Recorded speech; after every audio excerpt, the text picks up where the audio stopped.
శ్రీ రామాయణ సమగ్ర సారము అని మీ బ్రాకెట్లో పెట్టారు. ఇదో విలక్షణ గ్రంథం. రచయిత ఒక యోగి, హిమాలయాల్లో సంచరించిన యోగి.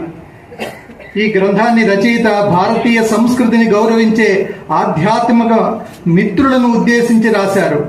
చాలా చోట్ల రచయిత వస్తుంటారు పుస్తకంలో, వచ్చి ఆధ్యాత్మిక మిత్రులారా అని మనతో మాట్లాడుతూ ఉంటారు. ఆదికవి వాల్మీకి భారతీయ సంస్కృతిని ఆచరించడం కోసం శ్రీమద్ రామాయణాన్ని ఇతిహాసంగా అందించారు.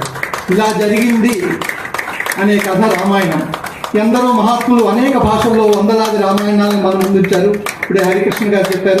భావార్థ రామాయణం, ఆనంద రామాయణం, కమ్మ రామాయణం, భాస్కర్ రామాయణం, రంగనాథ రామాయణం, గోపీనాథ రామాయణం, మొల రామాయణం, చెంపు రామాయణం, వ్యాస రామాయణం, కాళిదాస రామాయణం, ఇలా ఎన్నో, నిర్వచనోత్తర రామాయణం, విచిత్ర రామాయణం, ఎన్నో ఉన్నాయి. సీతారాముల పరమ పావన చరిత్రను తలుచుకోవడం